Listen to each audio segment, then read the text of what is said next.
Résumé du livre Le Grand Livre de la Vente de Frédéric Vandeuvre et Nicolas Caron. Je commence par une mini-biographie des deux auteurs du livre Le Grand Livre de la Vente. Frédéric Vandeuvre, fondateur et président d'Halifax Consulting, un cabinet international spécialisé dans la formation commerciale et managériale. Et expert reconnu dans le domaine de la performance commerciale, il accompagne depuis des années des entreprises dans l'optimisation de leurs équipes de vente. Et il est aussi auteur et conférencier, avec une approche pragmatique et orientée résultat. Et sa méthode met l'accent sur la pratique, le terrain et l'efficacité mesurable. Nicolas Caron est conférencier et auteur spécialisé dans la vente et le développement commercial.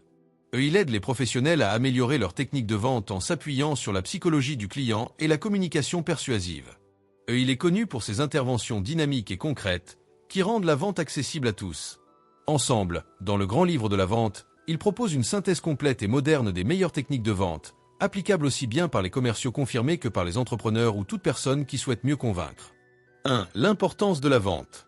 Les auteurs du livre rappellent que tout le monde vend, un produit, un service, une idée ou même soi-même lors d'un entretien. La vente est donc une compétence universelle, pas seulement réservée aux commerciaux. Définition simple de la vente. La vente n'est pas seulement l'échange d'un produit ou service contre de l'argent. La vente, c'est l'art d'identifier un besoin, d'apporter une solution adaptée et de convaincre le client de passer à l'action. Détails importants. 1. Compréhension du client. La vente commence par l'écoute, comprendre les besoins, les problèmes, les désirs et même les émotions du client. 2. Proposition de valeur. Le vendeur ne vend pas un objet, il vend une transformation. Exemple.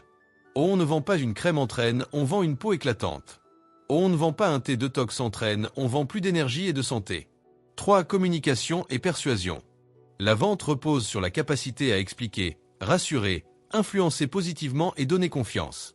4. Échange gagnant-gagnant. Une vraie vente est une relation de confiance. Le client gagne une solution et le vendeur gagne une rémunération plus une relation durable. Exercice pratique pour l'art de réussir. Pour bien comprendre la vente, fais ceci. 1. Choisis un produit que tu vends, exemple, savon, thé, huile cosmétique. 2. Réponds à la question, qu'est-ce que mon client recherche vraiment en achetant ce produit? Au exemple, il n'achète pas du savon, il achète de la confiance en lui grâce à une belle peau. 3.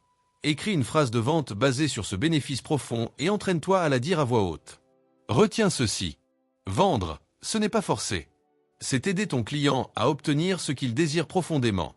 2. La psychologie de l'acheteur.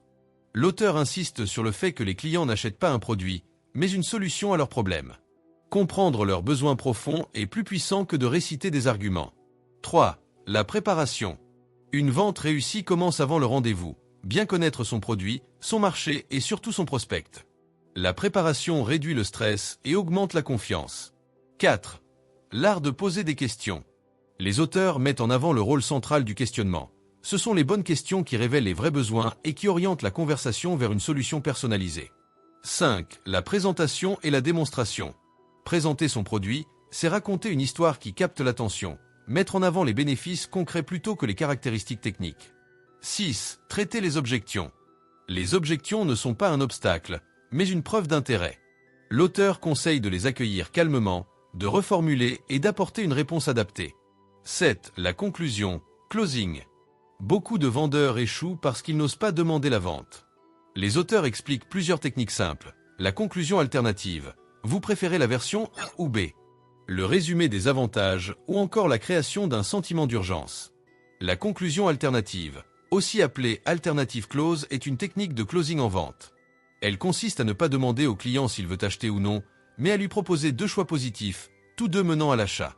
Exemple simple. Au lieu de dire « Voulez-vous acheter ce produit ?» le client peut dire non. Tu dis « Vous préférez le modèle rouge ou le modèle bleu ? Vous souhaitez payer comptant ou en plusieurs fois ? On commence la livraison cette semaine ou la semaine prochaine. Pourquoi ça marche ? Et tu supprimes l'option du refus. Et tu gardes le contrôle de la conversation.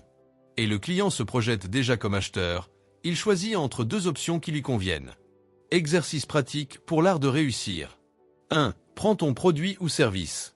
2. Écris 3 phrases de conclusion alternative adaptées, par exemple. Vous préférez la version standard ou premium? On fixe notre première séance ce lundi ou jeudi. Ou vous voulez tester avec un produit ou prendre directement le pack complet. 3. Entraîne-toi à les dire à voix haute jusqu'à ce que ça devienne naturel. 8. La fidélisation. La vente ne s'arrête pas à la signature. Le suivi, le service après-vente et la relation de confiance construisent la fidélité du client et les recommandations. Exercice pratique pour l'art de réussir. 1. Exercice d'observation. Pendant une journée, identifie toutes les situations où tu vends. Convaincre un ami, proposer une idée, négocier. Note-les pour prendre conscience que la vente est partout. 2. Exercice des 5 pourquoi. Choisis un produit ou un service que tu proposes et demande-toi 5 fois pourquoi le client en a besoin. Pour aller au-delà de la surface et toucher la vraie motivation d'achat. 3. Exercice de questionnement. Entraîne-toi à poser 10 questions ouvertes commençant par comment, pourquoi, qu'est-ce qui pour comprendre les besoins d'un prospect sans parler de ton produit. 4. Exercice objection-réponse. Liste les 5 objections les plus courantes que tu entends.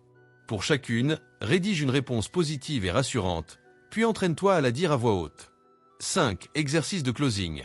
Prépare 3 phrases de conclusion que tu peux utiliser naturellement, par exemple.